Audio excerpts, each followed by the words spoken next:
Welcome back to the Crypto Father channel. I am your Crypto Father.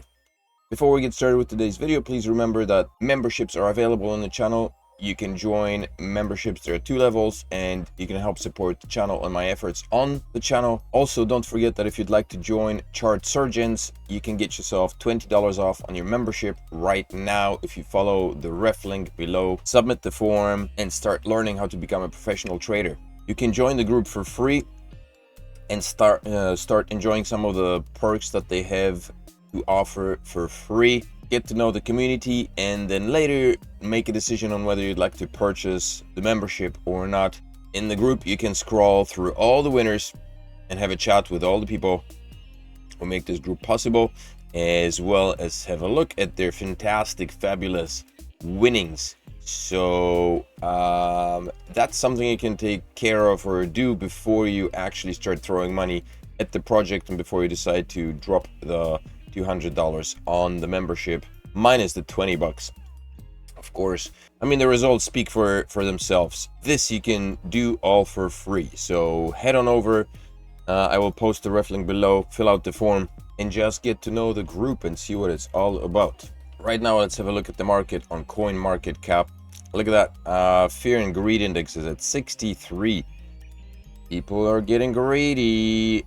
Bitcoin price at 42. What's the overall market cap? Market cap at 1.68 trillion. So we're kind of slowly edging towards 2 trillion. Have a look at CoinGecko. CoinGecko's got a bit of a better display of the overall market cap, and trading volume is at 78 billion. And Bitcoin 42k, Ethereum 2.5k, BNB $309, despite the fact that its dominance in the market, Binance's dominance in the market, is sliding against OKX and some other exchange apparently. Solana at $100, very nice. Cardano at 52 cents. There is a bit of FUD about Cardano. I think I may be mentioning it today, and everything else is looking pretty green, so that's nice to see. On the chart, on the daily, remember that Bitcoin on the daily has been basically trading upwards since November of 2022. So essentially since November 2022, right here, we've been on a continuous upward trajectory. Right now we're in this vicinity here, and Bitcoin broke down below this trend line, traded there, and we broke right back above it. And but overall, I mean, this whole thing has been trending upwards. And again, I keep telling people again and again, Bitcoin's not going anywhere. I know there's a lot of fear, uncertainty, and doubt, a lot of FUD, but the main important thing is, you know, the ups and downs are of importance to traders. If you're an active trader, and if you're doing that on a daily basis, then these swings will be very important to you. However, if you're a hodler, then none of that is relevant. If you purchased Bitcoin sometime in November 2022, then you're in the money nonetheless. If you purchased it, you know, in July of 23, then you would have lost some, but you'd still be in the money. If you purchased it just here, January 24th, then you're probably crying yourself to sleep right now. But fear not, all of it is moving up because we're heading towards the bull run. But if you'd like to know more about trading and how to be profitable as a trader, then again, join the Charsus and learn how to become a pro trader.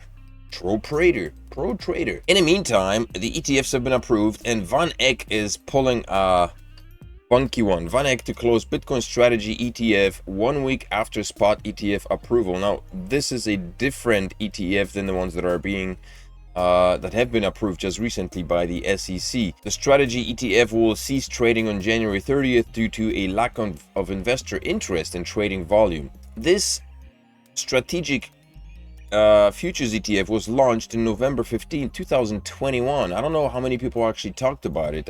You know, it wasn't a big news, was it?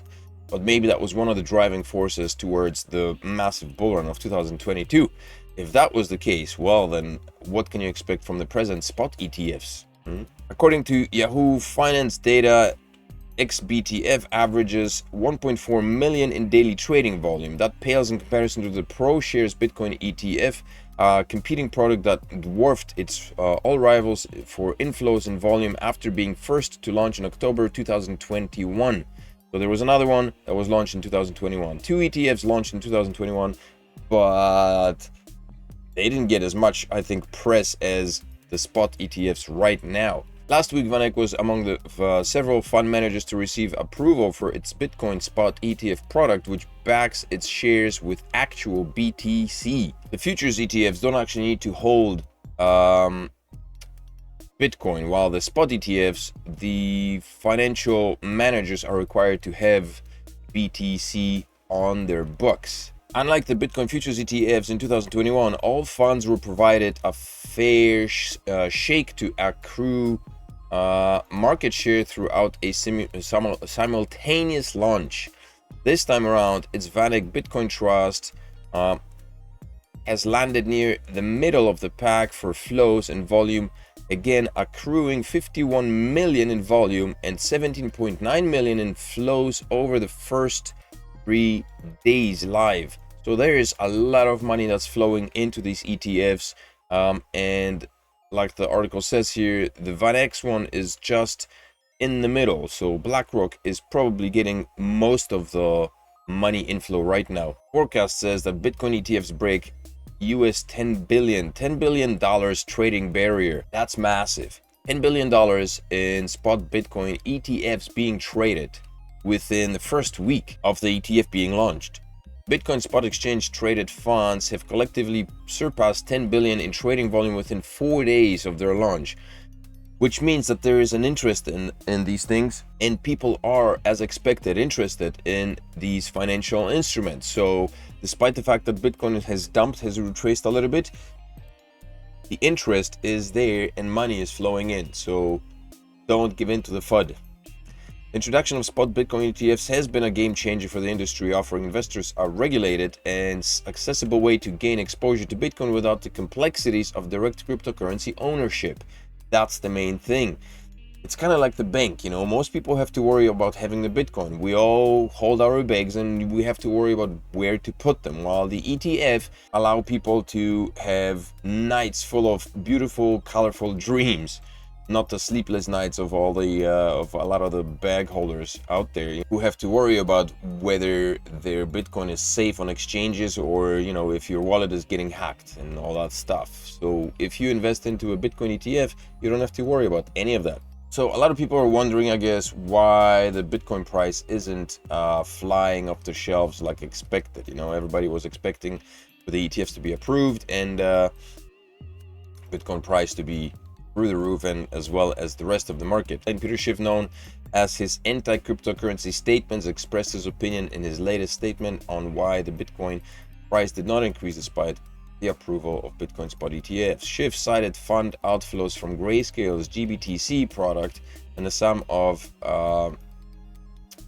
these outflows as being greater than the sum of inflows to 10 other spot ETFs as the reason why the Bitcoin price did not increase. According to Schiff, people thought before ETF approvals that these new products would see much more demand on the buy side. However, all of these buying demands were extinguished with the sales in GBTC. GBTC is the Grayscale Bitcoin Trust, which was shunned down by the SEC when they tried to convert the Bitcoin Trust, Grayscale Bitcoin Trust, into a spot Bitcoin ETF. But in August, the District Court of Appeals delivered a favorable verdict for Grayscale, forcing the SEC to reevaluate its earlier refusal for the ETF conversion. And despite what Peter Schiff may be saying, there is an interest and cash is flowing, and maybe it's not coming in as fast as, you know, expected, but it is moving in. Judge grills the SEC with pointed questions as Coinbase hearing begins. Here is another reason for why Bitcoin is being held back. As I mentioned before, most or all of the institutions that were approved for the spot Bitcoin ETFs have entrusted their Bitcoin to Coinbase as the custodian of their Bitcoin, and Coinbase is going through a trial, which obviously puts a damper on the progression of the ETFs, because nobody wants to put money into an institution that is battling, that has legal battles in the process, right? So once this settles, and I guess this is going to take some time, but once this settles, we should see a massive surge. We might see a massive surge in money flowing into the ETFs, the spot Bitcoin ETFs, for that very reason. Coinbase was sued by the regulator in June for allegedly operating as an unregistered exchange, broker, and clearing agency. Coinbase has pushed back on these claims, arguing for the case to be dismissed and accusing the regulator of taking a regulation by enforcement approach. From its June complaint, the SEC said that tokens including Solana, ADA, Matic, Phil, Sands, Axis Infinities, Chills, Flow, ICP, Near, VGX, Dash, and Nexo were securities. Eleanor Terrett tweeted, I'm not going to live tweet the entire SEC Gov / Coinbase hearing, but Judge Fela is on fire right out of the gate. She says the SEC Gov lead lawyer, and I paraphrase, the DeFi people gave a really fine amicus brief explaining what staking is and what the wallet is used for, arguably better than how the commission explained it in its briefing. She also says the SEC Gov hasn't presented an opposing narrative for the legal foundations of Howey in its briefing. So things are looking okay, and so let's hope that this will pass very quickly, which I think will be an indicator of a rise. Bitcoin will rise again. And here is a little bit of interesting news. So El Salvador has adopted Bitcoin as its legal tender back in 2023 or 2022 somehow, and I guess people are wondering what's been happening, and this article provides some statistics. Apparently it's not doing all that great. El Salvador experienced a notable shift in the utilization of Bitcoin, with 12% of the local population engaged in cryptocurrency transactions for goods and services in 2023. Apparently that is a slide from 24.4% in 2022, which is almost like 100%, to the reported 12% in 2023. But people are using Bitcoin in El Salvador for things like groceries, and buying stuff at supermarkets, and visiting veterinary clinics. This might be of interest to Meowcoin, I think. Despite the decrease in Bitcoin transactions, there is a noteworthy increase in the perception that family life improved due to Bitcoin becoming legal tender in 2022. In 2022, only 3% believed in its improvement, whereas the figure rose to 6.8% in 2023. So it's only been 2 years since El Salvador adopted Bitcoin as legal tender. And of course, things like that take time, but sentiment seems to be going in a positive direction. So all it needs is some more time. Here's a bit more FUD for you. JP Morgan CEO Jamie Dimon says Satoshi may erase Bitcoin supply limit. Back tokenizing things you do something with. Now, provided that Satoshi is back and he has the incline to change the algorithm on the blockchain, that's not going to happen. So I think we're safe, Mr. Diamond. Jamie Dimon has always been against Bitcoin. He's not keen on that. He thinks it's just he calls it pet rock. Yeah, he's okay. He thinks that the blockchain is good, but Bitcoin itself is not. And while the blockchain has been used for many purposes, and none of which have really been adopted so far. If you notice, like a lot of the projects, there was a lot of projects that and still are, that try to do new things, that try to implement things like registry, keeping track of registries, car registries, animal registries, medical registries, and none of these things are of any interest to the public, okay? Bitcoin and cryptocurrencies are, because again, like I said it in my previous videos, the most important thing that people are in crypto for is getting the riches, racking in spoils. People right now, at least right now in the early stages of the industry, nobody cares about keeping their records on the blockchain, when we're all used to having our smartphones and having our wallets and having all the paperwork. That's what we're used to. We've been doing it for a very long time, and any change will take time. And so right now people just care about the cash. So while Jamie Dimon calls it a pet rock because he's floating in money, most people who are not in his position, who don't have millions of dollars to blow left and right on silly goofy things, do rely on Bitcoin and favor Bitcoin because they have hope in Bitcoin, putting them in positions where they can splurge millions of dollars on silly things. That's the difference in mentalities. So don't listen to Jamie Dimon. He's just a spoiled old man, basically. And so here's a debate on the usefulness of Cardano.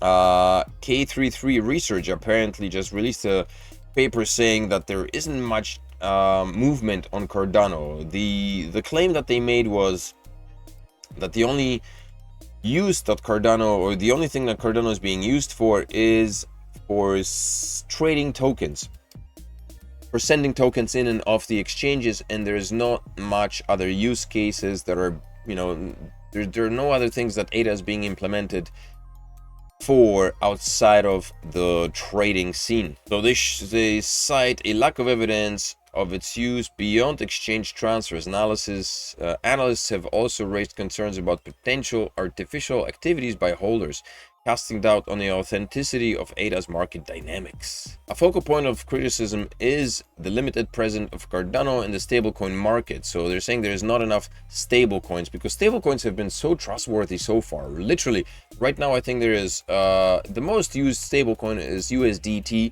There is USDC. There is Binance stablecoin, which I don't even know if that's still working or not. But the most used stablecoin in the past was the Luna stablecoin, which went bust, and all the other algorithmic coins that so far have proven to be worthless. Do we need another stablecoin? I'm not sure. So I don't know how valid this argument is, but there is some FUD, and Charles Hoskinson has to defend the project. And that closes up this summary of the crypto news on the Crypto Father channel. Make sure to smash up the like, subscribe to the channel. If you like what you see, then consider joining the memberships, and I will see you in the next video. Today is Thursday. I'll see you on Friday. Peace.